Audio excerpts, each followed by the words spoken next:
Hello, lovelies. Quick update on a few things. So the first of the Gore Adventures scripts I got back, I managed to finish editing yesterday, and I've done an open call for art and had a couple of nibbles. I'm just waiting to hear back from people before I commission that. Then there's the second one, and there's a third one being written in the pipeline, so we'll see how that one turns out. So that's all on the go, which means Whitechester's behind already. But I'm going to finish writing the vast and overwhelming majority of it before I go to crowdfunding to hopefully pay for a lot more art and so on for it. But we'll see how that all goes. What else? I also need to lay out another autopsy issue, but I'll be doing that after the Gorean stuff. So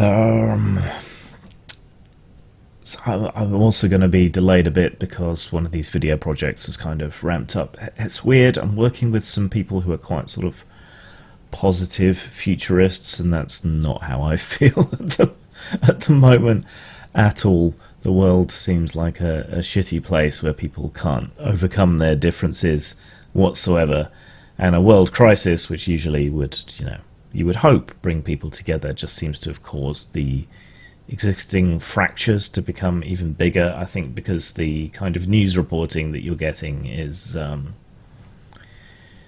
deeply partisan. So what seems obvious to anyone who is a neutral observer, or a neutral observer who happens to have a political bent, like the current Conservative Party's government's total incompetence, the irrelevancy of Boris Johnson's fiancée having had a baby. How many sons or daughters or children in total is that, Boris? Who knows? They don't see that. They just see the triumphalism. And, Boris is digging in and getting things done. And, never mind that they were counting each glove in a consignment as a separate piece of personal protective equipment. It just passes entirely by some people. And I am so tired of having the same conversations over and over again, usually with Americans, about what socialism is. And because we're facing a recession, and the way out of that is not austerity, it is spending and social investment, which kickstarts the economy, keeps people in work, all the rest of it. We know this historically, but because it smacks of socialism, and by socialism they mean communism, and by communism they mean failed attempts at Marxist revolution. They're incapable of getting it, no matter how many times you go through and you explain. But if we don't grasp that historical nettle that this archly libertarian capitalist viewpoint just leads to misery, we're all fucked. So this being the darkest timeline, we're all fucked.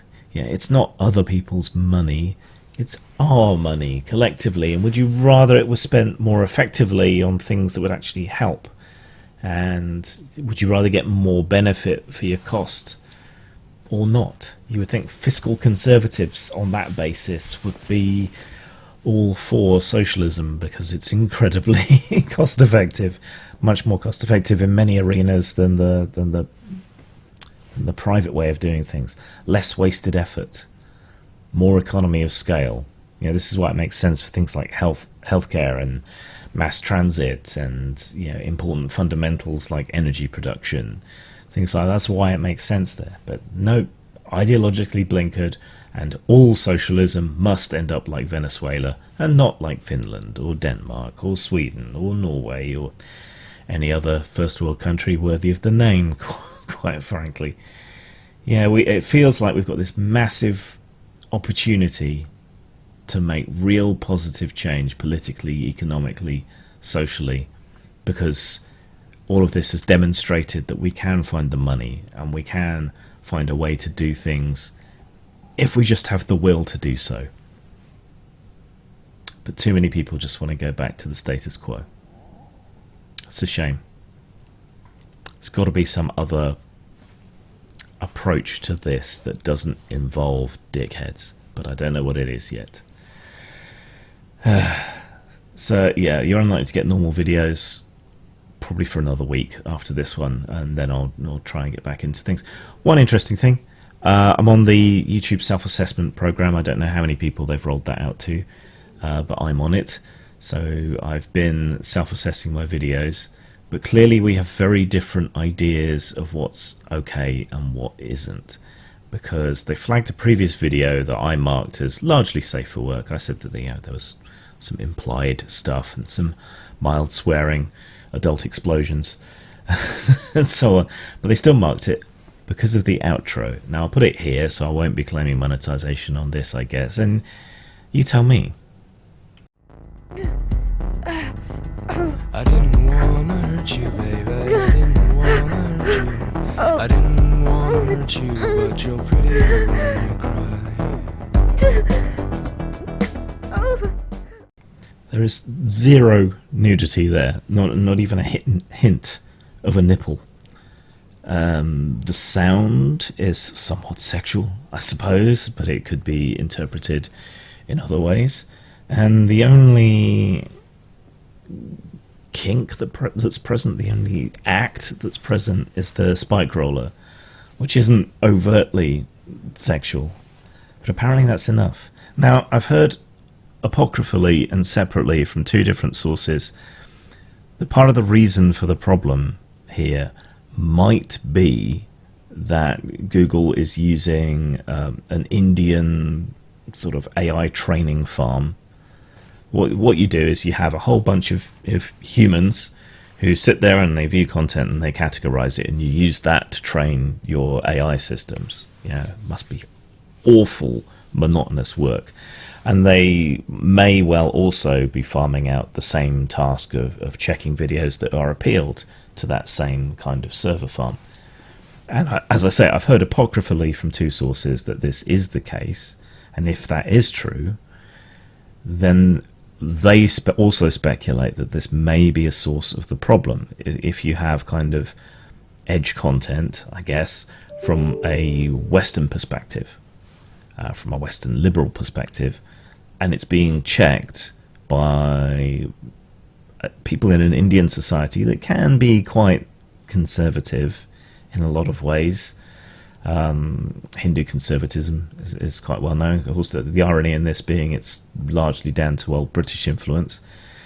Yeah, then you're going to be running into a much more conservative attitude when it comes to sex, even implied sex, nudity, even implied nudity or covered nudity. You're going to be running into that. So you're not training the AI for a Western eye, you're training it for a rather conservative Indian eye, and this may be a reason, or part of the reason, why the AI bots that scan our content are as hyper-conservative as they are. I don't know whether this is true. It makes sense to me, and I guess this is it's a long-winded way of saying that I need a nice Indian auntie to watch me while I'm making my videos over my shoulder and to tell me off when I do something bad and wrong.